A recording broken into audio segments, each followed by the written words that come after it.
اعوذ باللہ من الشیطان الرجیم بسم اللہ الرحمن الرحیم ان الذین یشترون بعہد اللہ وایمانہم ثمنا قلیلا اولئک لا خلاق لهم فی الآخرہ ولا يكلمهم الله ولا ينظر إليهم يوم القيامة ولا يزكيهم ولهم عذاب أليم صدق الله مولانا العظيم۔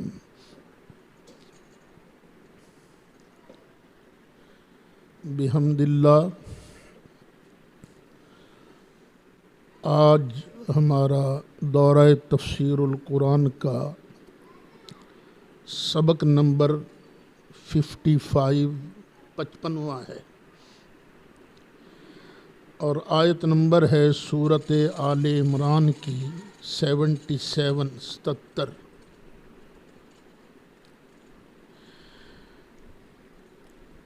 آج بھی بعض لوگوں کی عادت ہوتی ہے جب وہ سودا بیچنے لگتے ہیں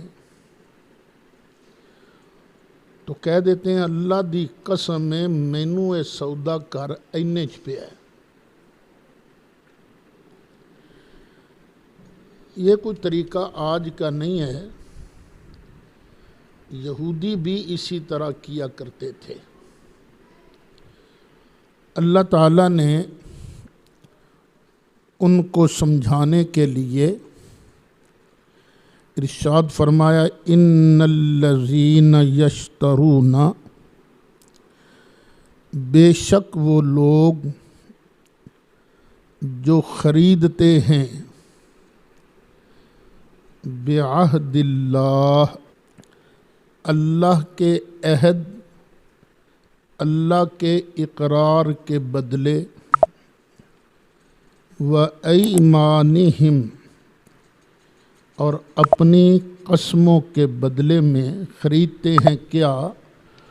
ثمناً قلیلا، تھوڑی سی رقم، ذلیل رقم جو لیتے ہیں اللہ کی قسم کو ڈھال بنا کر۔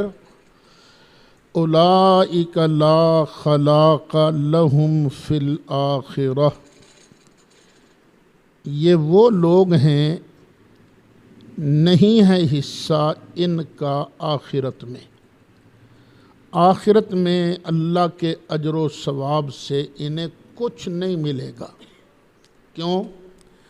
حالانکہ انہوں نے اللہ کا نام لیا ہے، اللہ کے نام کی قسم کھائی ہے، اللہ گواہ کہا ہے، اللہ کا نام لینے کے باوجود ان کو قیامت میں اللہ کی نعمتوں کا کوئی حصہ نہیں ملے گا، کیونکہ انہوں نے اللہ کے نام کو مس یوز کیا ہے، اللہ کے نام کا غلط استعمال کیا ہے۔ یہاں سے مسئلہ یہ بھی معلوم ہوا کہ کوئی ضروری نہیں جو اللہ کا نام لیتا ہو، دین کا نام لیتا ہو، اس کو آخرت میں کچھ حصہ بھی ملے، یہ کوئی ضروری نہیں ہے۔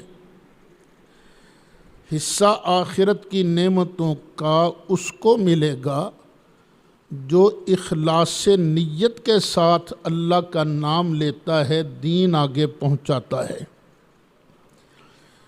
وَلَا يُكَلِّمُهُمُ اللَّهُ، اور اللہ ان سے کلام نہیں فرمائے گا۔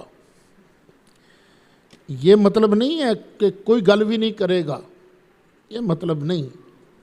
ایک ہوتا ہے پیار سے کلام کرنا اور ایک ہوتا ہے جھڑکیاں دینا، اللہ ان سے پیار سے کلام نہیں کرے گا۔ وَلَا يَنظُرُ إِلَيْهِمْ، اور نہ ہی ان کی طرف دیکھے گا۔ اللہ دیکھ تو ہر وقت ہر چیز کو رہا ہے نا، یہاں بھی مطلب کیا ہے کہ وَلَا يَنظُرُ إِلَيْهِمْ، اللہ ان کی طرف پیار سے نہیں دیکھے گا یوم القیامہ، قیامت کے دن، ولا یزکیہم، اور نہ ہی ان کو اللہ پاک کرے گا۔ اور کئی لوگ ہوں گے گناہ گار ہوں گے، کافروں کی بات نہیں، گناہ گار ہوں گے، اللہ ان کو پاک کر دے گا، لیکن یہ لوگ جو ہیں نا ان کو اللہ پاک نہیں کرے گا۔ وَلَهُمْ عَذَابٌ أَلِيمٌ، اور ان کے لیے دردناک عذاب ہے۔ وَإِنَّ مِنْهُمْ لَفَرِيقًا يَلْوُونَ أَلْسِنَتَهُمْ بِالْكِتَابِ لِتَحْسَبُوهُ مِنَ الْكِتَابِ،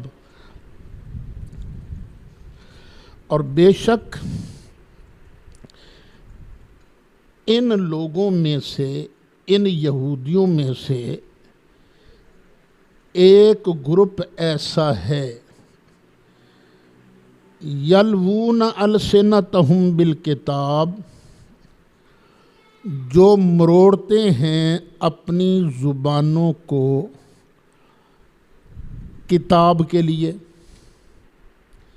اپنی زبانوں کو مروڑ کر ایسے الفاظ کتاب میں داخل کریں گے جو کتاب میں نہیں ہیں، تورات کے اندر اپنی طرف سے کوئی مسئلہ بنا کر تورات میں داخل کر دیں گے۔ کیوں داخل کریں گے؟ لِتَحْسَبُوهُ مِنَ الْكِتَابِ، تاکہ تم اس کو سمجھو یہ کتاب میں سے ہے، یہ اللہ کا ہی فرمان ہے۔ کئی لوگوں کی عادت ہوتی ہے نا، وہ اللہ نے فرمایا، کتنے فرمایا آپ دیکھیں نا، اور بیچاروں کو پتہ ہوتا نہیں ہے، لوگ سمجھتے ہیں یہ قرآن کی بات سنا رہا ہے۔ اللہ فرماتا ہے وَمَا هُوَ مِنَ الْكِتَابِ، حالانکہ یہ جو انہوں نے توڑ مروڑ کر اپنی زبان کو پڑھا ہے نا کتاب اللہ سے، یہ کتاب اللہ نہیں ہے۔ وَيَقُولُونَ هُوَ مِنْ عِنْدِ اللَّهِ، اور وہ کہتے ہیں یہ اللہ کی طرف سے ہے۔ وَمَا هُوَ مِنْ عِنْدِ اللَّهِ، اور حقیقت یہ ہے کہ یہ اللہ کی طرف سے نہیں ہے۔ وَيَقُولُونَ عَلَى اللَّهِ الْكَذِبَ، یہ اللہ پر جھوٹ بولتے ہیں۔ وَهُمْ يَعْلَمُونَ، اور یہ جانتے بوجھتے، جان بوجھ کر اللہ پر جھوٹ بولتے ہیں۔ تو جو حضرات مبلغین ہیں، دین کا کام کرنے والے ہیں، ان پر لازم یہ ہے کہ جس مسئلے کا انہیں علم نہ ہو صاف صاف کہہ دیں ہمیں نہیں پتہ، یہ نہ کہیں کہ اللہ نے یہ کہا ہے، پتہ ہی نہیں تمہیں تو کیوں کہتے ہو تم یہ اللہ نے کہا ہے۔ کوئی ایسی بات جو اللہ نے نہیں کہی، نبی کریم علیہ السلام نے نہیں کہی، وہ اللہ رسول کی طرف منسوب کرنا انتہائی گھناؤنا جرم ہے۔ یہودی بھی آتے تھے سرکار کے پاس، عیسائی بھی آتے تھے۔ نبی کریم علیہ السلام نے فرمایا تم یہ کیا عیسیٰ علیہ السلام کو رب بنائے بیٹھے ہو؟ انہوں نے کہا جی یہ تو ہمیں جناب عیسیٰ نے حکم دیا ہے کہ میری عبادت کرو، میں تمہارا معبود ہوں۔ اب ان کی تردید کے لیے یہ آیتیں نازل ہوئیں، ما کان لبشر، کسی بشر کے لیے یہ جائز نہیں، ان یؤتیہ اللہ الکتاب، کہ اللہ اسے کتاب عطا فرمائے، والحکم، اور حکم عطا فرمائے، والنبوۃ، اور نبوت عطا فرمائے۔ جس بشر کو اللہ تعالیٰ کتاب عطا فرمائے، حکم فیصلہ کرنے کی طاقت عطا فرمائے، اور پیغمبری عطا فرمائے، اس بشر کے لیے یہ جائز نہیں۔ کیا جائز نہیں؟ ثم یقول للناس، پھر وہ نبوت ملنے کے بعد لوگوں سے کہے، کونو عباد لی، اور میرے عبد بن جاؤ، میری عبادت کرو۔ کسی نبی کے لیے جائز نہیں کہ نبوت ملنے کے بعد اللہ کی عبادت کی بجائے اپنی عبادت کی تعلیم دے۔ کونو عباد لی، کہ بن جاؤ میرے بندے بن جاؤ، میری عبادت کرو، من دون اللہ، اللہ کے مقابلہ میں۔ یہ کوئی نبی ایسے نہیں کرتا۔ لیکن وہ کیا کہتا ہے جس کو نبوت ملتی؟ کہتا کونو ربانیین، اوے رب والے بن جاؤ، رب والے۔ ربانیین اصل میں یہ لفظ رب کی طرف منسوب ہے، ربی، رب والا، مدنی مدینے والا، مکی مکے والا، تو ربی رب والا۔ لیکن کبھی کبھی مبالغہ کے لیے لفظ الف نون کا اضافہ کر دیا جاتا ہے۔ اب ربانی، رب والا، یعنی یہ ہے ہی بالکل رب والا۔ ربانی کا معنی کیا ہے؟ رب والا۔ لیکن نبی آن کے کیا کہتا ہے؟ بنو ربانیین، رب والے بنو۔ حضرت عبداللہ بن عباس رضی اللہ عنہما ارشاد فرماتے ہیں ربانیین کا معنی کیا ہے؟ کونو علماء و فقہاء، کہ ربانیین کا معنی یہ ہے تم عالم بنو، فقیہ بنو۔ کیا بنو؟ عالم بنو، فقیہ بنو۔ یہ نہیں کہنا کہ اللہ کے مقابلے میں میری عبادت کرو، بلکہ نبی کیا کہتا ہے؟ ربانی بنو، رب والے بنو۔ کیا مطلب؟ علماء بنو، فقہاء بنو، بما کنتم تعلمون الکتاب۔ کیوں کہتا ہے رب والے بنو؟ اس لیے کہ تم لوگ جو ہو نا، وہ تو کتاب نہیں آگے تعلیم دیتے، تورات کی تعلیم دیتے ہو نا تم لوگ آگے۔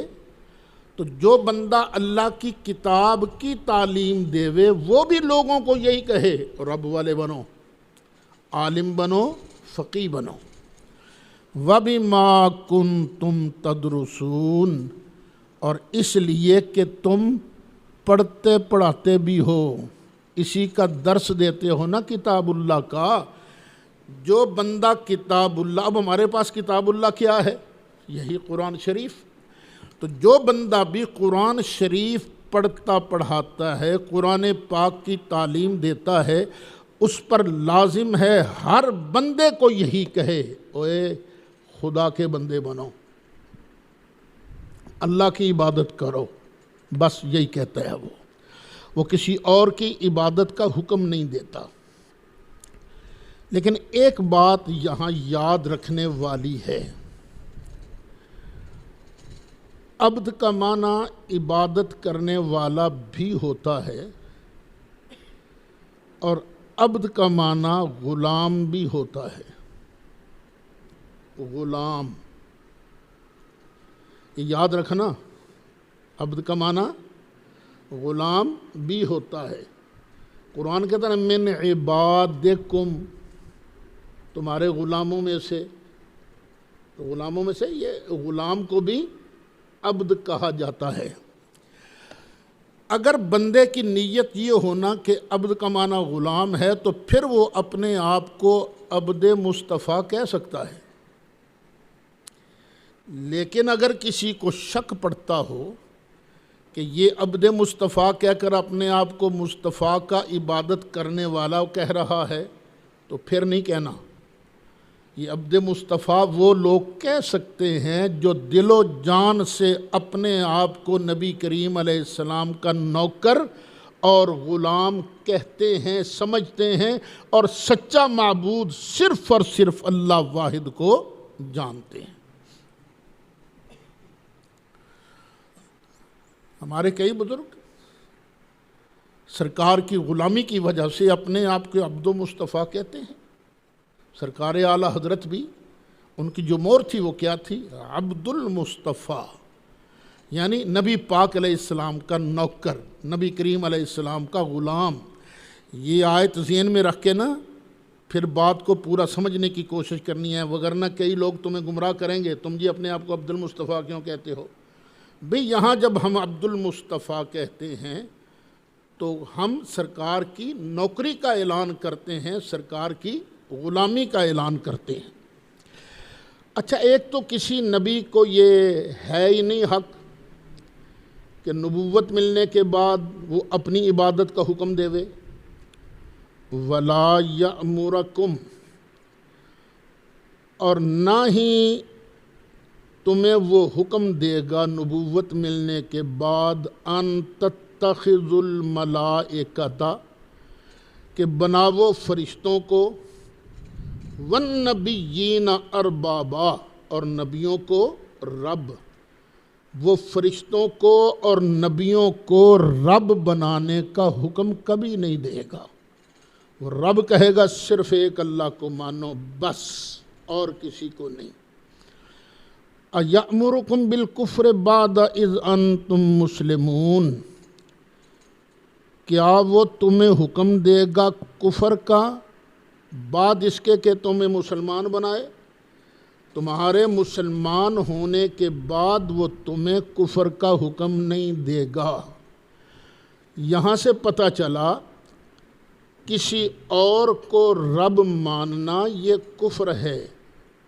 رب ماننا، معبود ماننا، یہ کیا ہے؟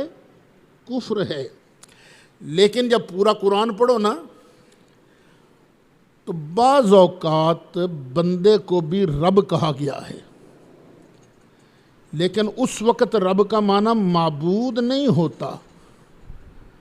رب کا معنی ہوتا بس پرورش کرنے والا، مالک، یہی معنی ہے۔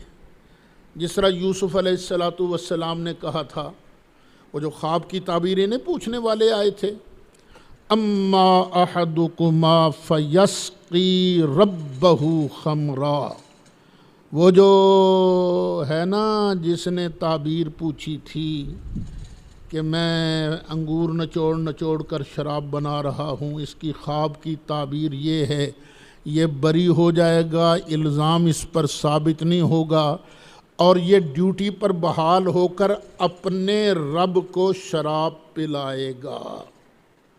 اپنے رب کو، یہ یہاں رب کون ہے؟ معبود نہیں، بادشاہ، پالنے والا۔ تو پتہ یہ چلا کہ ایک ہے رب اللہ، ایک ہے رب بادشاہ۔ رب پالتا ہے، بادشاہ بھی پالتا ہے، پر فرق ہے زمین و آسمان کا۔ رب جب پالتا ہے تو کسی سے لیتا تو کچھ نہیں، اپنی رحمتوں سے پالتا ہے، نہ کوئی لالچ ہے نہ کوئی، اور ہر ایک کو پال رہا ہے۔ اور بادشاہ پالتا ہے چند لاکھ لوگوں کو، چند کروڑ لوگوں کو، لیکن پالتا بعد میں پہلے کلیکٹ کرتا ہے ٹیکس۔ اور کئی پلیت بادشاہ ایسے ہیں اتنا ٹیکس کلیکٹ کرتے ہیں کہ اپنی جیب میں بھرتے ہیں، غریبوں کا کچومر نکال دیتے۔ انہوں نے کیا پالنا ہے بادشاہ کو بھی؟ وہ پالتے ہیں لوگوں کو، فوج کو پالتے ہیں، لیکن پہلے ٹیکس لے، کسی سے جرمانہ لے، کسی سے نذرانہ لے، کسی سے مدد مانگے، MIF سے، ورلڈ بینک سے بینک مانگے، پھر وہ فوج کے خرچے چلاتا ہے۔ بس اسی طرح سمجھو ایک ہے داتا اللہ، ایک ہے داتا لاہور والا۔ اللہ جو ہے داتا ہے، وہ دیتا ہے کل کائنات کو، ہمیشہ سے دے رہا ہے، ہمیشہ دیتا رہے گا۔ اس کو دینے سے پہلے کسی سے لینا نہیں پڑتا، لیکن لاہور والی سرکار ایسی ہے، ادھر سے لیتی جاتی ہے، ادھر چند لاکھ لوگوں کو دیتی جاتی ہے۔ زمین آسمان کا فرق ہے، وگرنہ بغیر وہ بندہ جس سے رب کہا جا سکتا ہے وہ صرف اللہ ہے۔ کس معنی میں؟ کہ یہ رب ہونے میں کسی کا محتاج نہیں۔ اگر کوئی پالنے میں بھی اللہ کا محتاج ہو تو وہ مجازی رب ہے، حقیقی رب صرف اللہ ہے۔ وَإِذْ أَخَذَ اللَّهُ مِيثَاقَ النَّبِيِّينَ، اور یاد کرو جب اللہ نے لیا تھا پکا وعدہ نبیوں سے، لما آتیتکم،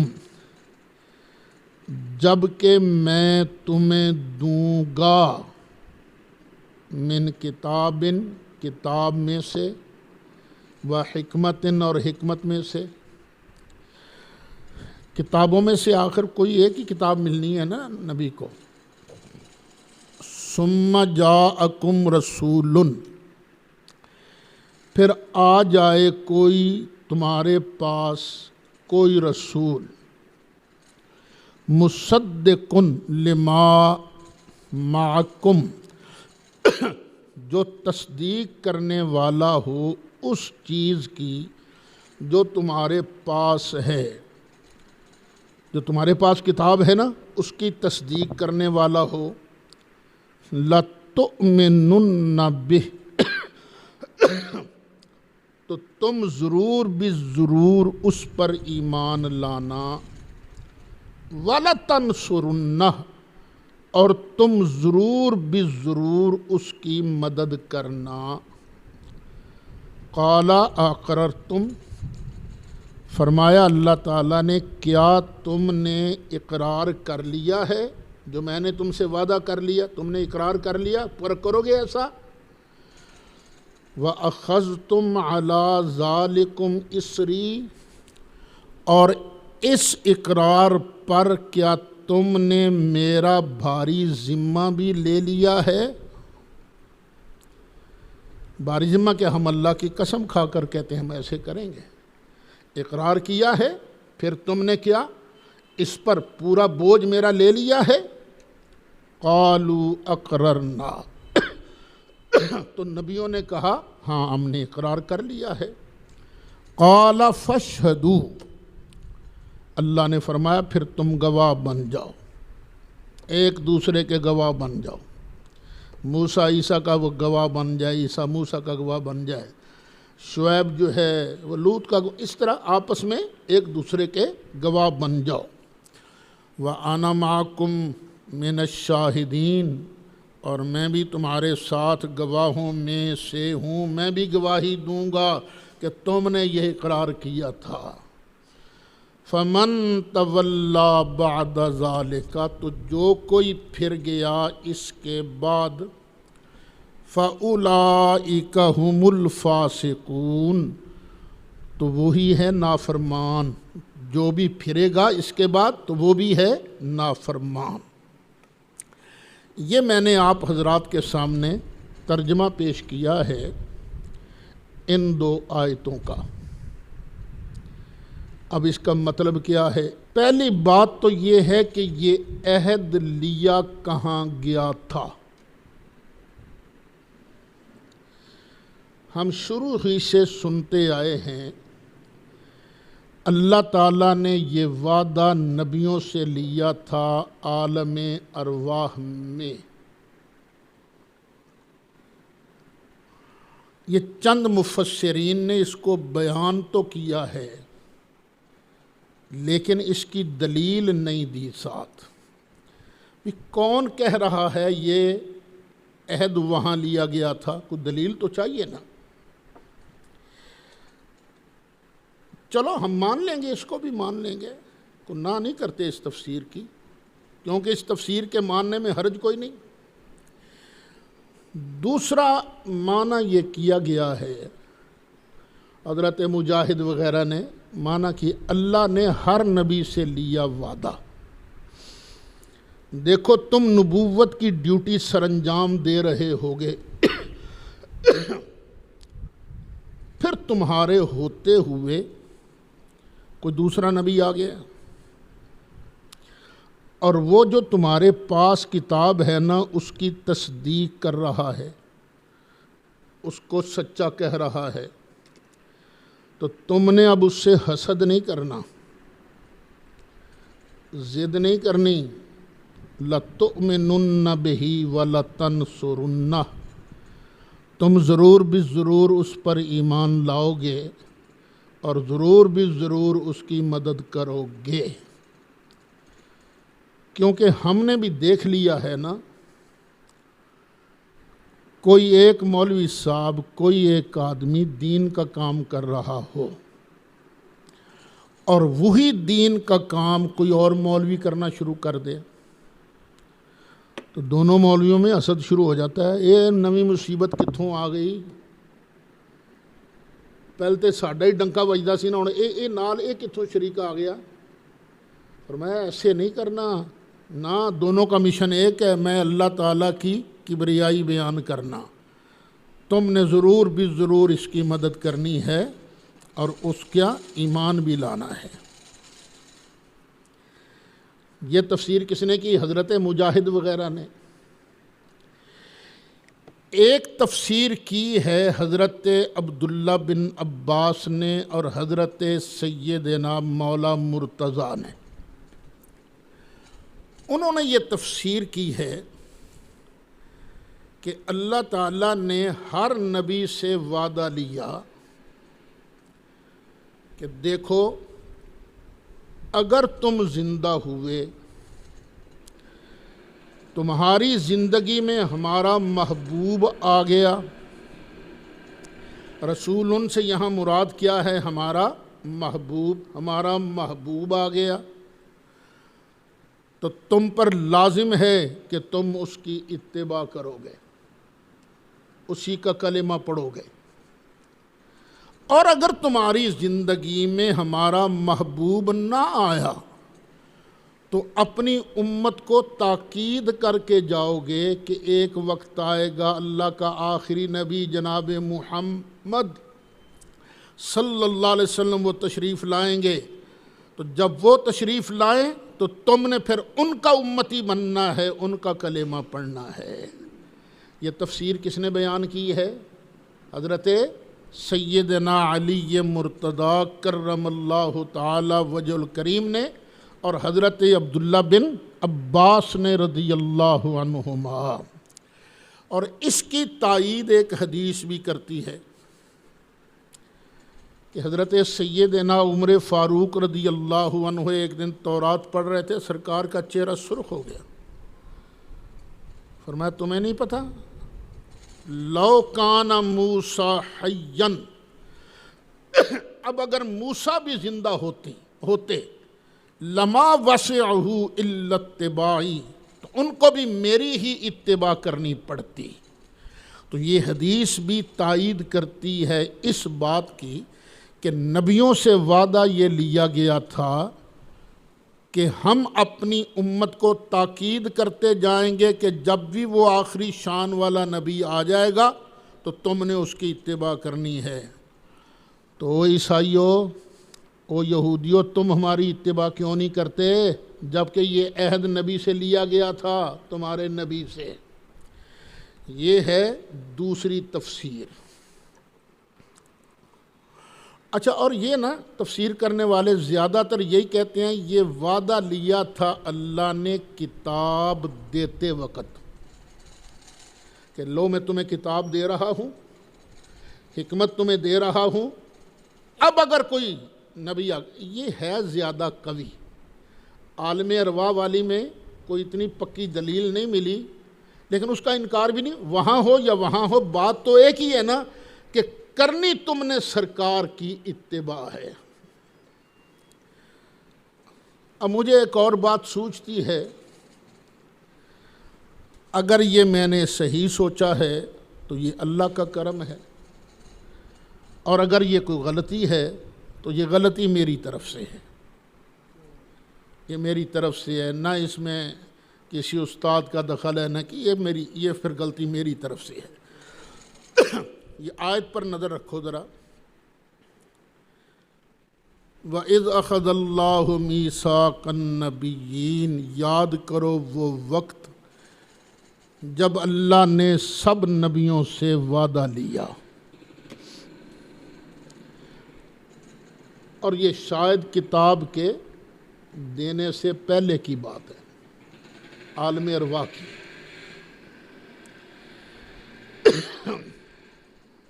لما آتیتکم من کتاب و حکمہ، ایک وقت آئے گا میں تمہیں کتاب بھی دوں گا، حکمت بھی دوں گا۔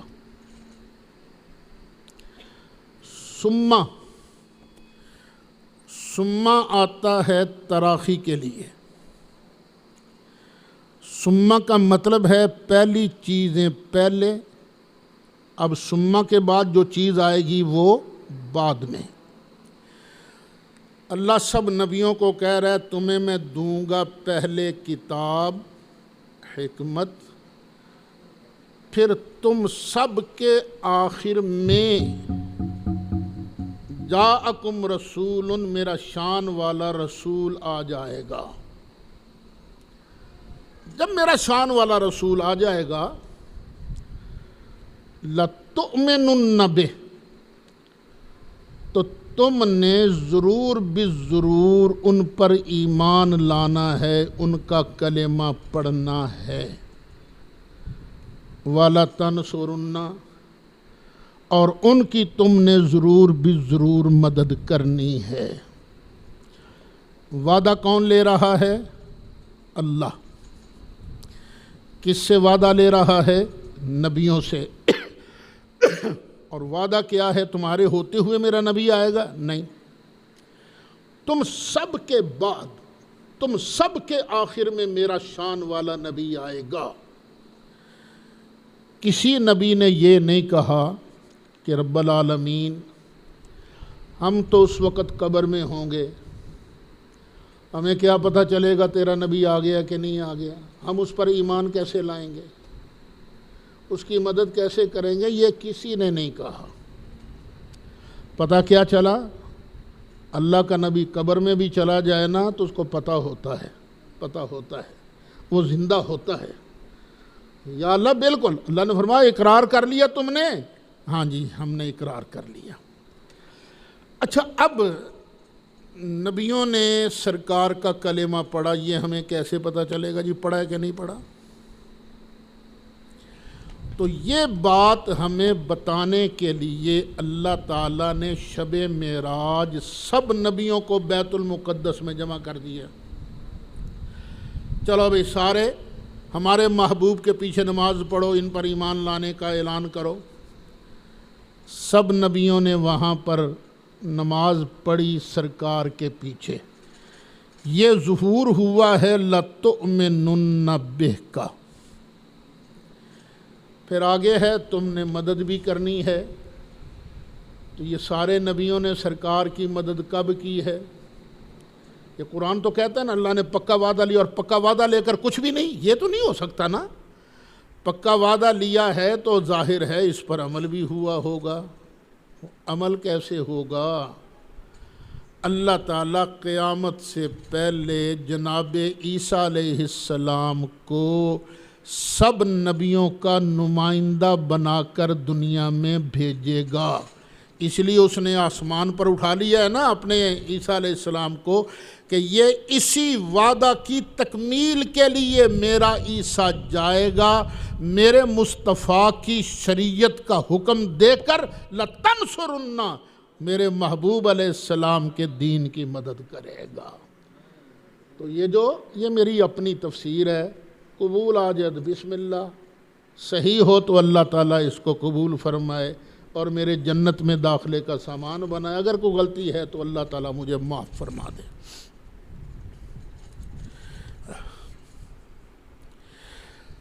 اب یہ فرمایا تھا نا کہ تم نے اپنی امت کو بھی یہ پیغام دیتے جانا ہے۔ فَمَن تَوَلَّى بَعْدَ ذَلِكَ، تو اے نبیوں کے امتیوں، جو بھی پھر جائے گا نا اس عہد کے بعد، یہودیوں عیسائیوں، تمہارے نبیوں سے تو اللہ نے وعدہ لیا ہوا ہے۔ فَأُولَئِكَ هُمُ الْفَاسِقُونَ، تو وہی نافرمان ہیں۔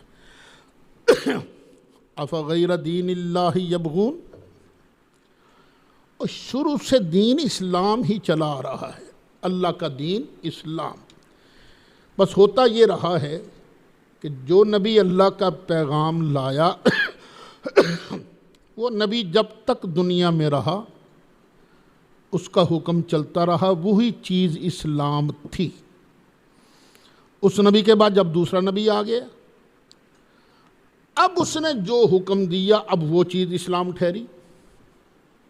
تیسرا نبی آ گیا بعد میں، اب اگر اس نے کوئی آرڈر میں چینجنگ کی، کوئی حکم دیا تو وہ چیز اسلام بنی۔ ہے اصل میں کیا؟ اسلام، اللہ کا دین۔ افغیر دین اللہ یبغون، اے یہودیو عیسائیو، کیا تم اللہ کے دین کے علاوہ کوئی اور دین چاہتے ہو؟ پہلے دین تھا کون سا؟ جناب موسیٰ والا، وہ تشریف لے گئے، چلتے چلتے زمانہ آ گیا جناب عیسیٰ والا، تو اب اسلام کون سا دین بن گیا؟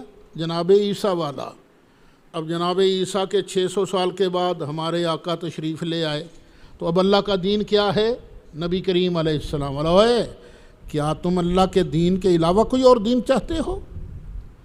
سنو، وَلَهُ أَسْلَمَ مَنْ فِي السَّمَاوَاتِ وَالْأَرْضِ، اسی کے حضور گردن جھکائے ہوئے ہیں جو بھی آسمانوں میں ہیں، جو بھی زمین میں ہیں، سب نے اللہ کی بارگاہ میں گردن جھکائی ہوئی ہے، طوعاً خوش ہو کر، وکرہا اور مجبور ہو کر، سب نے اللہ کی بارگاہ میں گردن جھکائی ہے، سب اللہ کو ہی اپنا حاکم مانتے ہیں۔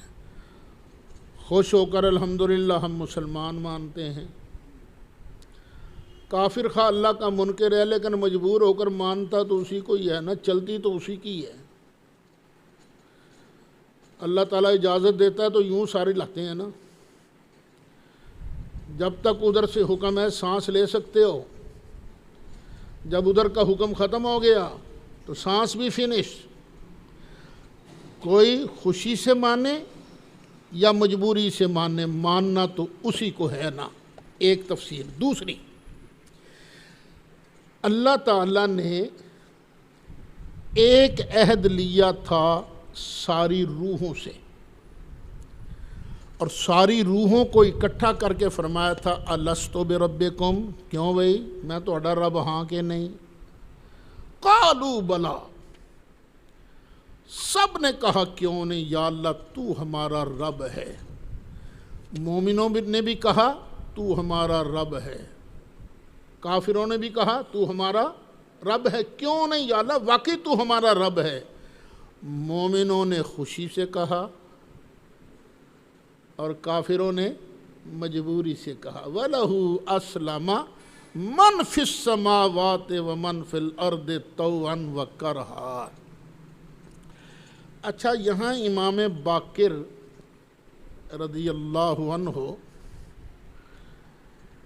یہ آیت دوسری ہے، وَإِذْ أَخَذْنَا مِيثَاقَكَ، کس طرح آیت ہے؟ جب ہم نے تجھ سے عہد لیا، پھر نوح سے عہد لیا، وَالنَّبِيِّينَ مِن بَعْدِكَ، اور تیرے بعد جو نبی آئے ان سب سے عہد لیا۔ تو پوچھا گیا جی نبی کریم علیہ السلام آئے تو سب سے آخر میں ہیں، نبوت کا تاج تو اللہ نے سب سے آخر میں پہنایا، تو یہاں ذکر پہلے کیوں کیا؟ تو امام محمد باقر فرماتے ہیں یہاں ذکر پہلے اس لیے ہوا ہے کہ بلا سب سے پہلے وہاں نبی کریم علیہ السلام نے کہی تھی، سرکار نے وہاں سب سے پہلے بلا کہی تھی۔ اس کا مطلب کیا تھا کہ اس وقت بھی روحوں کی تخلیق کے وقت سرکار عارف باللہ تھے۔ سرکار نے خوشی سے کہا تھا نا سارے نبی عارف باللہ تھے، تو سرکار کو اللہ کی معرفت تھی، لیکن بعد میں معرفت بڑھتی گئی۔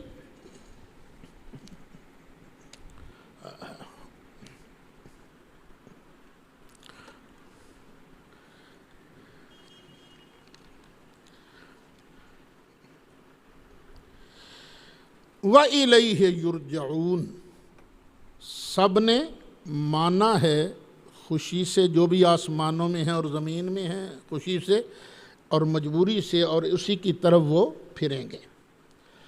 قُلْ آمَنَّا بِاللَّهِ، فرما دیجئے کہ ہم ایمان لائے اللہ پر، وَمَا أُنزِلَ عَلَيْنَا، اور اس پر جو ہم پر نازل کیا گیا، وما انزل علی ابراہیم، اور اس پر بھی ہم ایمان لائے جو ابراہیم پر نازل کیا گیا، و اسماعیل، اور اسماعیل پر بھی نازل کیا گیا، و اسحاق، اور اسحاق پر، و یعقوب، اور یعقوب پر، والاسباط، اور ان کے بیٹوں، یعقوب کے بیٹوں کی طرف نازل کیا گیا، وما اوتی موسیٰ و عیسیٰ، اور جو کچھ دیا گیا موسیٰ کو اور عیسیٰ کو ہم نے اس کو بھی مانا۔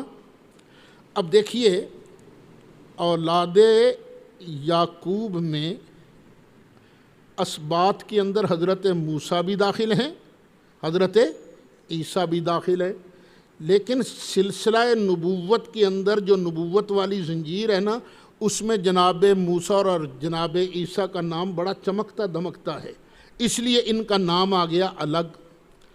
وَالنَّبِيُّونَ مِن رَبِّهِمْ، اور جو کچھ دیا گیا ہے سب نبیوں کو ان کے رب کی طرف سے ہم نے سب کو مانا۔ لا نفرق بین احد منہم، ہم ان میں سے کسی میں فرق نہیں کرتے کہ اس کو مانیں گے اس کو نہیں مانیں گے، یہ آیتیں پیچھے بھی گزر چکی ہیں۔ وَنَحْنُ لَهُ مُسْلِمُونَ، اور ہم تو صرف اللہ کی بارگاہ میں سر جھکانے والے، مانیں گے سب نبیوں کو لیکن عبادت کس کی کریں گے؟ صرف اور صرف اللہ وحدہ لا شریک کی۔ لا نفرق بین احد من رسلہ، پیچھے بھی گزرا ہے نا، یعنی نفس نبوت میں ہم نبیوں میں فرق نہیں کریں گے لیکن درجات میں فرق ہے۔ تلک الرسل فضلنا بعضهم علی بعض ومن یبتغ غیر الاسلام دینا فلن یقبل منہ، اور جو چاہتا ہے اسلام کے علاوہ کوئی اور دین پس وہ ہرگز اس سے قبول نہیں کیا جائے گا۔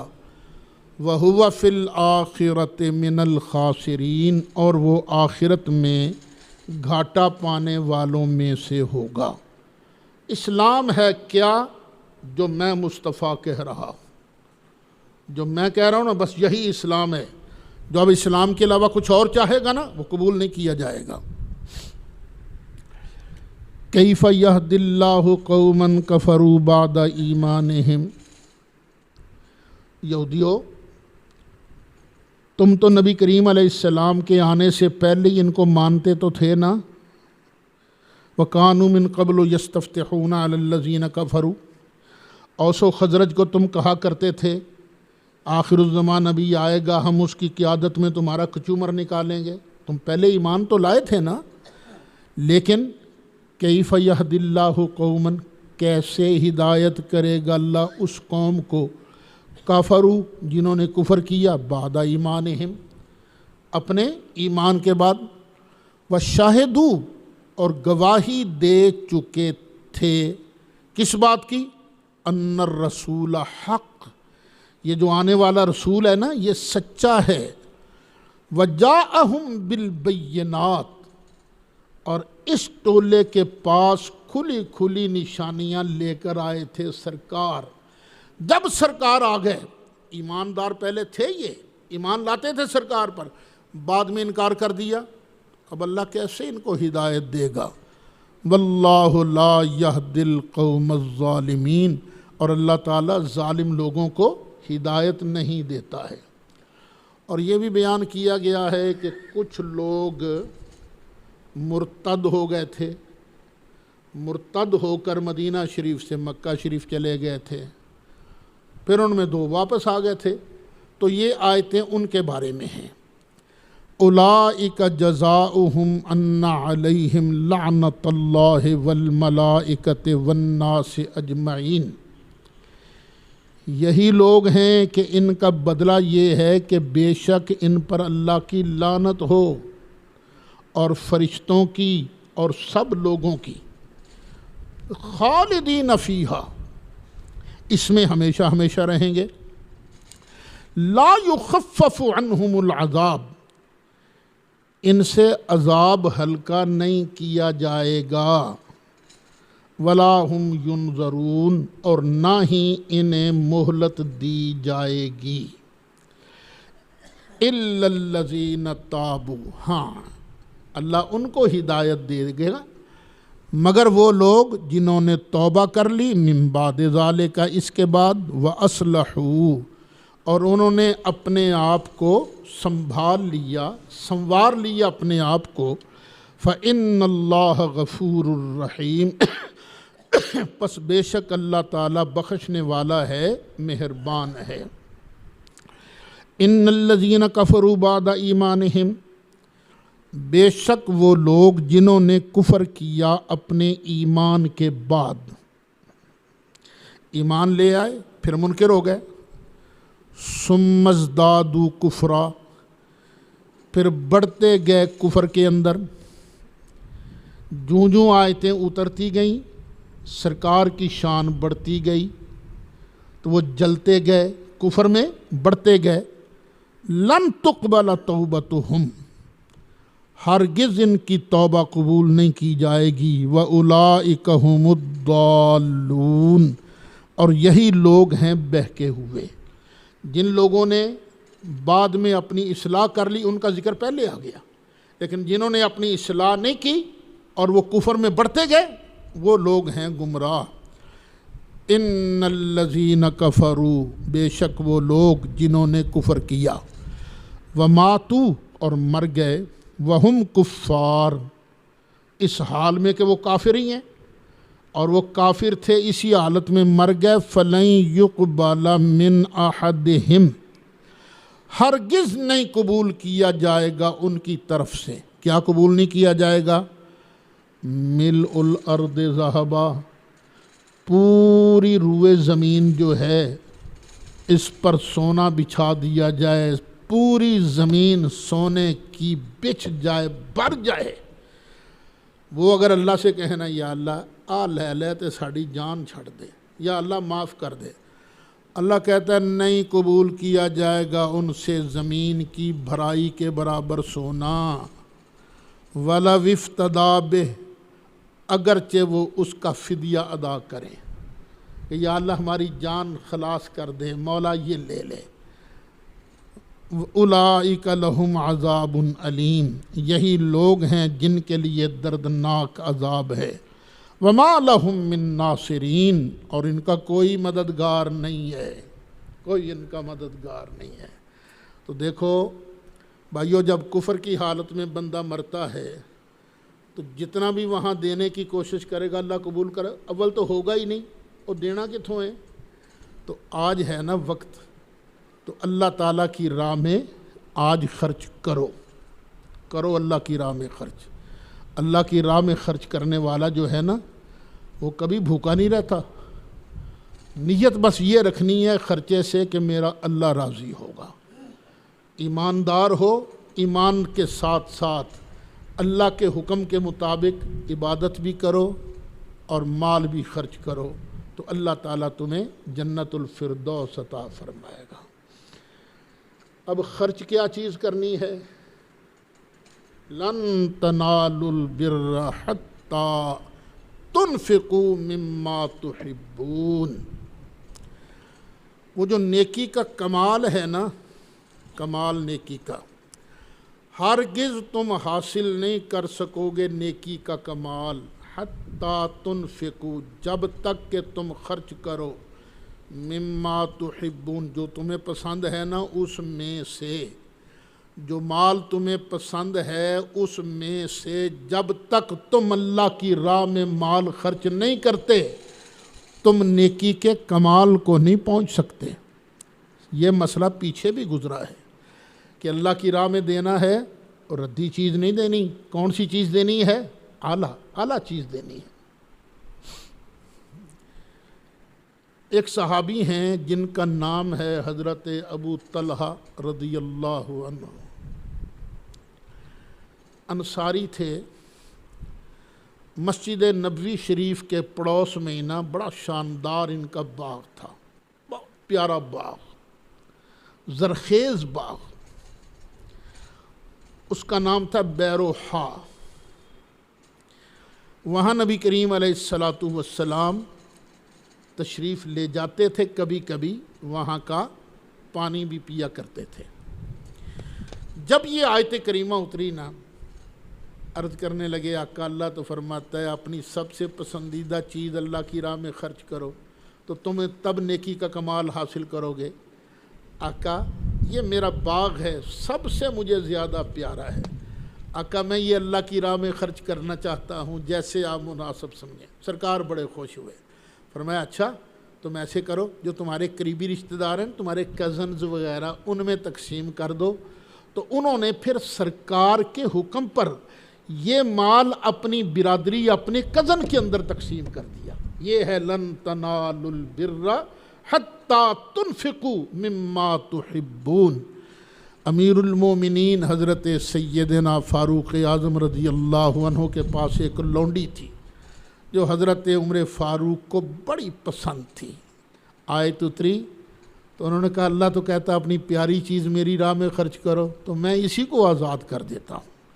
تو یہ ہے ہمارے بزرگوں نے، ہمارے اسلاف نے اللہ کی راہ میں اپنی محبوب ترین چیزیں خرچ کی ہیں۔ ایک تفسیر اور بھی کی گئی ہے، او یہودیو تم نیکی کا کمال کیسے لے سکتے ہو؟ کیونکہ تمہیں ریاست حکومت سب سے زیادہ پیاری ہے، تو جب تک اس حکومت کو اللہ کی راہ میں دینے کا جذبہ پیدا نہیں ہوتا نا، تم کیسے ایمان لا سکتے ہو؟ پہلے سور کڈو اندروں، لن تنالوا البر حتی تنفقوا مما تحبون۔